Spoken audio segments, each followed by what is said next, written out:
Are you ready to perform at your highest potential? Welcome to the Performance Matters podcast from GP Strategies, your talent transformation partner. In each episode, we'll interview industry experts and explore best practices and innovative insights to help your organization improve performance. Today, as organizations continue to evolve rapidly, fostering resilience and well-being isn't just a nice to have. It's essential for sustaining performance, engagement, and overall well-being. Hi, I'm Michael Teal, and in today's episode, we'll explore how to help employees and leaders navigate constant transformation while building the, and I'm using air quotes here, resilience muscles they need to thrive. To help us on this journey, I'm honored to be joined by two experts in the practice of organizational coaching and leadership, and also multi-time VIP friends of the Performance Matters podcast, Leah Clark and Cheryl Jackson. Now, for the uninitiated, here's a little background on these two amazing professionals to set the stage. Let me talk about Leah first. As the practice lead for the GP Strategies Leadership Consulting Group, Leah comes to today's conversation with decades of experience helping craft leadership and coaching solutions for organizations around the globe. Formally trained, she holds a master's in organizational psychology from Columbia University in New York City on the island of Manhattan and is a prolific author. In fact, I encourage you, dear listeners, to check out her many articles on the GP Strategies blog and also parse through the Performance Matters episode archive, where you will find her name appearing quite frequently. Welcome, Leah. How are you doing? I'm great. I'm like a bad penny, right? I just kind of keep showing up. Well, we are glad you're here, and you are not alone. Okay, our second guest, Cheryl Jackson, who I affectionately call Dr. Cheryl Jackson, is the director of the organizational design and change management practice at GP Strategies. She holds a PhD in industrial organizational psychology from Kansas State in, get this, lovely Manhattan, Kansas. Like Leah, between balancing her role at GP and as a mom, somehow also finds time to serve as a guest lecturer for the Texas A&M Industrial Organizational Psychology Master's Program. And talking about resiliency here, Cheryl is also fighting through a summertime cold right now. So Cheryl, welcome back to Performance Matters. How are you holding up? Oh, I'm good. Thanks for having me. Even though I'm a little bit under the weather, it always makes me feel so much better to spend some time with you. Oh, please tell me more. This topic today, fostering resilience and well-being during workplace transformation. I mean, this is the time. You two have nailed this. I was so excited seeing this come up on the calendar here. There's so much to talk about. Hopefully you two are buckled up because we're going to kickstart this thing off. I'm going to start here with you, Leah, and that's the fact that we've been hearing a lot about resilience and well-being. So let's just level set that. What do we mean by that? And thinking about the workplace, how does it apply to it? Yeah, what do these mean? Because they are million-dollar words these days, Yes. appearing just about everywhere. So so let's define them. When we talk about resilience, we talk about it as the capacity really to adapt, recover, and grow from adversity and change. Whereas well-being, we think about as the overall state of mental, emotional, and physical health. And as we talk about, I know we talk about these topics in the context of transformation. And the reason why is because during transformation, during change, both are super important for maintaining productivity, engagement, and preventing burnout. But I honestly think we need to flip it a little bit. And I was thinking about this a fair bit as we headed into this podcast, because we talk about resilience and well-being. But I think we need to consider, how do we not restore that sense of resilience or conjure up resilience when we need it during change or transformation, but how do we create a sustainable way of maintaining our well-being, focusing on well-being during steady times, so that it's then easier to demonstrate resilience when things get rough. So we say, oh, resilience and well-being, but for me, it's like, let's get the well-being addressed. And then when we need it during resilience, it's already a muscle that we've strengthened. I like that. Now, you're hitting on a couple things here, and a little plug for Dr. Cheryl. She is our resident change management expert here. And a lot of what you were saying, Leah, is really change, transformation. So, from your clinical perspective, Dr. Cheryl, why is this so taxing on resilience and well being? Yeah, so when we talk about workplace transformation, when we're talking about this process of rethinking our physical, digital, and even cultural environments, there's a lot of things going on, and any of these things could be a part of change, something that we're transitioning within our organization. And typically, when something like this happens in a workplace, we're updating skills, we're changing people's roles, we're redesigning structures and making significant adjustments, in many cases, significant adjustments to the way people are working. And it's all in preparation for our future. So, where are we going as an organization? Where are we going for teams? And this can be really tough on people. I mean, we're introducing uncertainty, disrupting routines, and changing the way people have been working for a long time, things that they're comfortable with. And prolonged change can create fatigue. That fatigue drains resilience, it puts a strain on their well being. And without intentional focused support, employees may really disengage or have this sense of burnout. And we start to see higher turnover, decreased engagement, absenteeism increases. And a significant one that we don't think about often, but it has a major impact on overall engagement, is a decreased trust between employees and their direct managers and employees and their organization as a whole. If I don't have a sense that you're caring about me and that you're worried about me through this transition, then I'm going to have an overall loss of trust, and that's going to affect things downstream. And as Leah mentioned, we should start thinking about change ahead of the change. How do we prepare our workforce, building a capacity and a capability for change ahead of the actual change itself? And sometimes that's hard to do, but we do need to start thinking about it and preparing our workforce, and creating that sense of trust between employees and managers is a great place to start. Yeah, what you're mentioning, both of you specifically, Leah, when you had mentioned working on this during steady times, reminds me of the book I read, I don't know, 25, 30 years ago by Harvey Mackay called Dig Your Well Before You're Thirsty, about building those relationships when you don't need it, when there's not an agenda. I'd love your take a little bit more, Leah, on what Dr. Cheryl said. Absolutely. And it's an and also proposition. It is certainly work to maintain, strengthen that sense of well-being during times of steady state, and also acknowledge that your well-being is a little bit more at risk potentially during times of change and transformation, that it can be harder to conjure up that sense of resilience when transformation and change happens. So it is an and also proposition. Take care of well-being during that time of steadiness, and also recognize that more is likely needed during times of change and uncertainty. And the challenge is that when organizations neglect to support that resilience in their teams, they're less likely to recover from those challenges of transformation. It takes them longer to bounce back.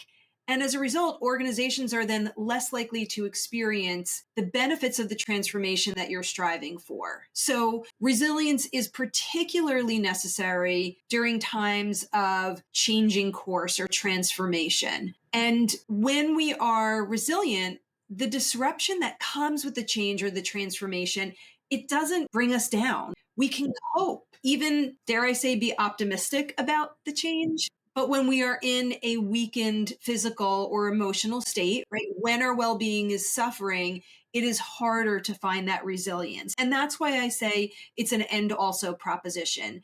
Maintain, build, strengthen, be healthy during times that are a steady state. And also recognize that it may be a little bit harder to maintain that sense of health and wellness when you are transforming or changing. And that is at a time when you need to be even more resilient than you might otherwise expect to be. Yeah, and I would say this as from observation over the years of knowing you, Leah, you're really good at bringing practical strategies and approaches to things in, like I said, many of your amazing articles and research papers I've read You both are. But specifically, are there any approaches, Leah, that organizations or individuals can take to promote some of this much sought after mental and physical well being during periods of change? Yeah, absolutely. Because I think a lot of folks will listen to hopefully this podcast and others and agree with a lot of the premise of what I might share or Cheryl might share. But then I always feel as though there's a point where folks are like, okay, you had me. I hear you. I understand what you're saying, well being and resilience. But what do I do? What does that look like? Right. Give us something to climb the mountain here. Help us flex our muscles. There you go. Whatever metaphor works for you, right? Yeah, I do like to make it as specific and tangible. And the former marketer in me always likes some way of making it, I don't know, sticky or memorable. And so I think about when you say, well, how can you do this? What are some of the ways that you can do it?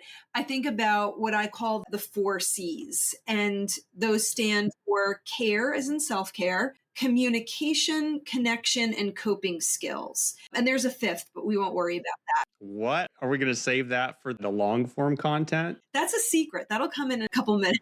I like that. The 4 C's. This is good. I like it. You'll remember it now, right? So, what do I mean by that? I'll go through them quickly. So, care, self care, putting boundaries in place. That might mean switching off work related concerns and even contact during non work hours. It might mean during periods of particular uncertainty and fatigue, mental fatigue. It might mean accessing things like EAP or mental health hotlines or even on site counselors. So, the first C is about care. The second C is about connection. So having a network of support, colleagues, your leader, again, EAP resources. The third C is communication, making sure those lines of communication are open with your colleagues and your leader. And that includes creating an environment of psychological safety so you can communicate without fear of judgment, retaliation, share your concerns or maybe even your excitement about the change. So, care, connection, communication, and last but not least, I'll say coping, and a real emphasis here on coping skills that feel appropriate for you. So, for some people, mindfulness and meditation is going to sound like a great way of coping. For others, that will drive them bananas and they can't be mindful or meditate. And that's okay, right? So maybe their coping skills are some other kind of movement or self expression. It doesn't really matter what the coping skill is, just that you find something. So, care, connection, communication, and coping, if it helps for listeners to remember, for me are really specific ways that folks can start to cultivate some strong behaviors. Dr. Cheryl, I'm sure you're dying to chime in on this. Yeah, so a lot of these things that we're talking about here are related to the employees and helping support them through these times of change. And we also want to remember that leaders are employees as well. And sometimes we overlook the need that they have to be fully prepared and to feel confident through these change supporting their teams. And so, as we're planning for the change, we need to make sure that our leads, our champions, the folks that are really driving this change feel empowered to be able to support their teams. Do they have all the information they need? Do they have their own questions answered? Do we have transparent communication, even with the leadership teams and the top levels, to make sure that they understand what the change is all about and how to reinforce that with their teams?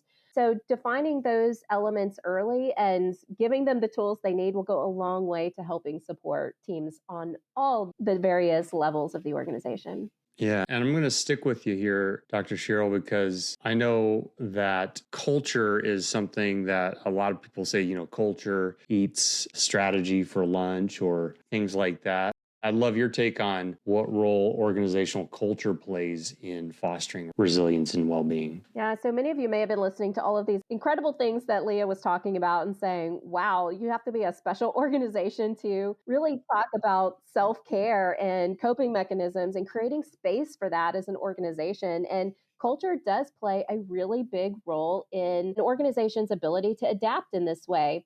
It sets the tone. And when resilience and well being are embedded in the values, the processes, and the leadership behaviors, it signals permission for people to prioritize their mental and physical health.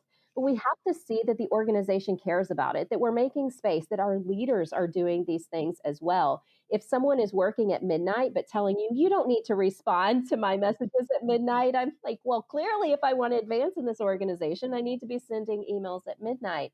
So, are we creating the culture that's going to reinforce self care and taking care of well being and open and transparent communication from the top?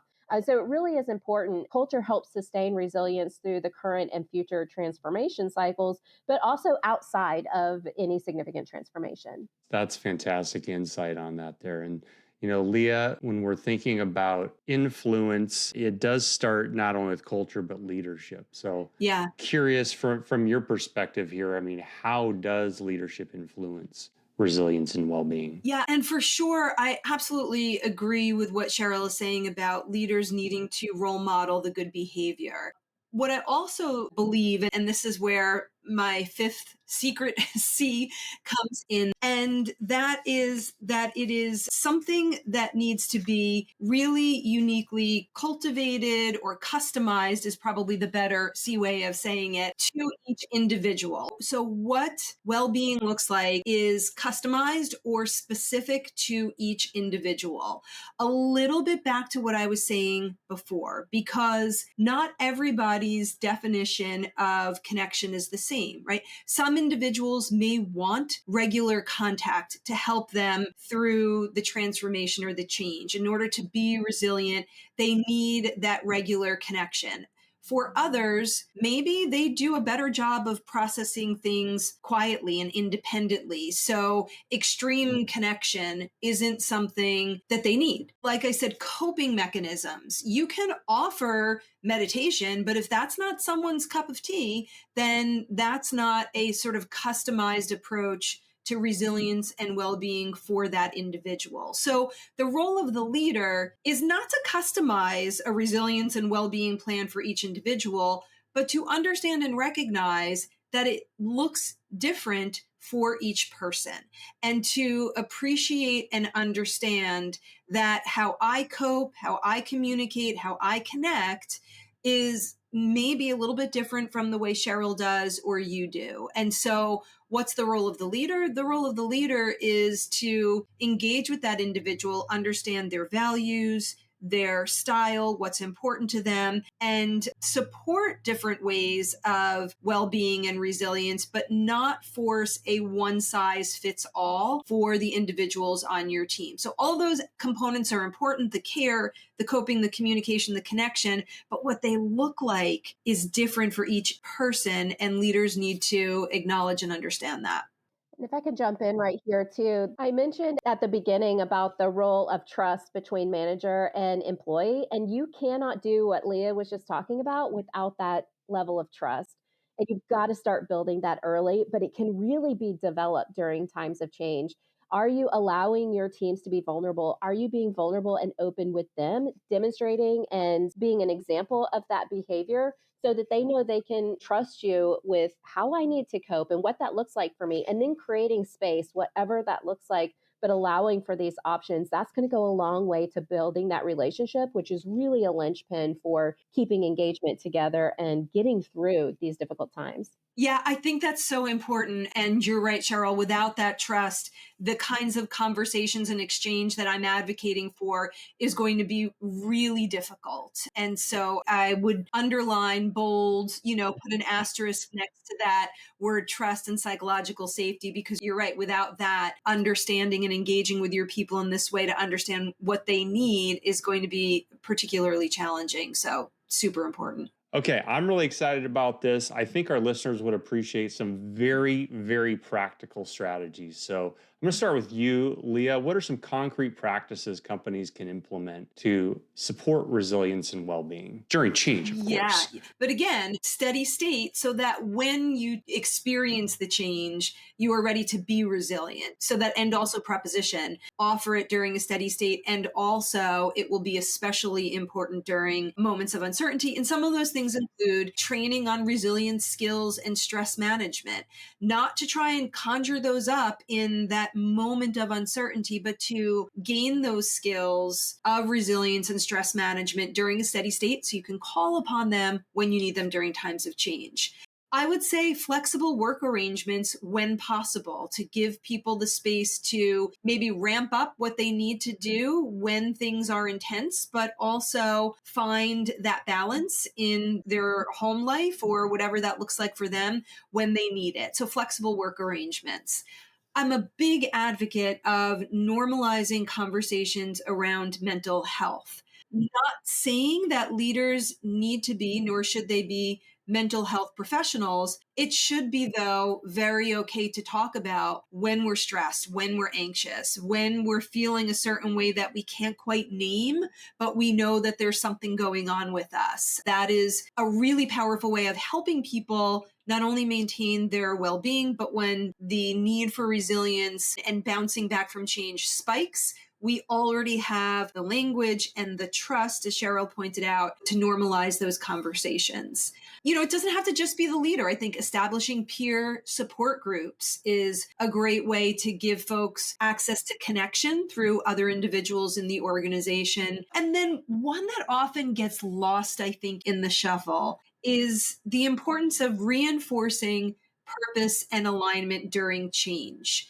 And what does that mean? That sounds like a mouthful. Basically, what this means is when employees understand how they connect to something bigger, they are much less likely to experience burnout. So when things are intense, right? Intense times of change or transformation, and folks are just grinding, and they really don't get how what they're doing is a part of something bigger, again, they're more likely to burn out. So what leaders can do is to make sure they're reinforcing that purpose, that connection, how the individual fits into the larger change. And doing so is a really great way of supporting both ongoing well-being and resilience. But I'm sure Dr. Cheryl has some things that she'd like to add as well. Now I'm calling you that, Cheryl. Yeah, so I love that last element about really taking a look. I mean, I loved all of it, but the last element about aligning with a bigger purpose and those values is just so critical and something that you do in the change planning phase. So we're aligning what's in it for me as an employee. How does this connect to our organizational strategy and our business and where we're going? I need that higher vision to be able to see what this means for me and how I fit into this future, where you're going as an organization. I would also say as we're designing our plan and looking at what this means for implementation and moving forward, we need to not forget about conducting a well-being impact assessment. How is this going to impact employee well-being? What does this look like? That's something that we often don't talk about. I wouldn't call it taboo, but it's not necessarily something that is broadly spoken, especially with various cultures across organizations. But that's something that we can break down and say, what is the impact to the individual? We often do stakeholder analysis, and we can start to get at that, but to really look at well-being and what it's going to take for them to be able to move forward. A big part of our change planning process is a change readiness. How much change is going on in the organization right now? Is this going to be really impacting their change fatigue and they're just one change after another? Or is nothing else really going on? And this is the first change that we've seen in a while. Those things matter and they impact how people are going to respond. Really being mindful of workloads and mental impact that this change is going to have. Overall, I want to remind our listeners that organizations don't change, people do. These are individuals that have to have the mental shift. They're the ones that are going to have to do something differently. While transformation may happen at that organizational level, it must also happen at the individual level. We have to prepare them appropriately and walk them through this process, not just expecting everyone to jump on board and be okay with it. They will have an impact, and we just need to measure what that's going to look like. That's a nice transition to my next question here. And that really is looking at the next 3 to 5 years. I'd love both of your respective perspectives on this, on how do you see the relationship between resilience, well-being, and transformation evolving over that period of time? Cheryl, what do you think? So let's have you go first. We've got to consider the human side of change. It's almost like we're having an awakening where we're recognizing that we're all people and change is hard and life is hard and we're very individual. I tell my clients and folks that I work with is that while everybody is going through a change, employees need their managers to know that it's hard on them. Yes, everyone is challenged, but I need you to know that I'm having a hard time. I'm having to do something differently. I'm scared. I'm concerned about what this looks like for me. And if we just look at the broad level and say, yeah, everybody's got to do something differently, I know you're not seeing me. And we're starting to recognize that that's an important part of relationship building and organizations. We have to see the individual. And there's this big AI trend. Everyone's kind of moving in that direction. And we're starting to see that, hey, it's not just AI, it's human plus AI. We've got to consider that human side of it and the interaction between the two. We've got to remember that individual side and that organizations with this strong resilience and well-being cultures will gain that competitive advantage over the long term. I love that you're tying it back to bottom line, right? You'll survive and thrive better. Yeah, Leah? Yeah, there's not much I can add to what Cheryl said. Just that, again, I do think every organization is transforming. It is almost impossible to find an organization that is not using, in fact, that exact terminology. If I had a dime for every organization who said, we're transforming, I would be just sort of sitting here on piles of money, right? But I think that's because it's not a choice, it's a necessity. And I think that more so than any other factor, that transformation is being prompted by technology, but it's going to be enabled by human beings. So prompted by technology, but enabled by human beings.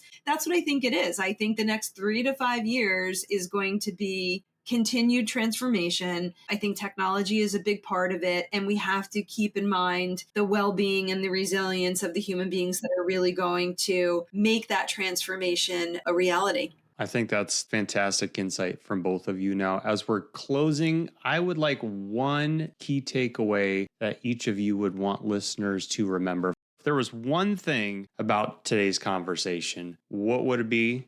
Dr. Cheryl, you go first. Yeah, just ultimately, you can't have resilient organizations without resilient people. And resilience is built, not born. You've got to make intentional efforts to foster well-being and adaptability, and it must be woven into every stage of transformation to be successful. Fantastic parting shot there. How about you, Leah? I would say even pre-transformation. So my sort of parting takeaway, health and well-being are important in a steady state. On a day-to-day basis, it's important to work on or maintain both. So cultivate it during a steady state so you can lean on it or call on it during times of transformative change.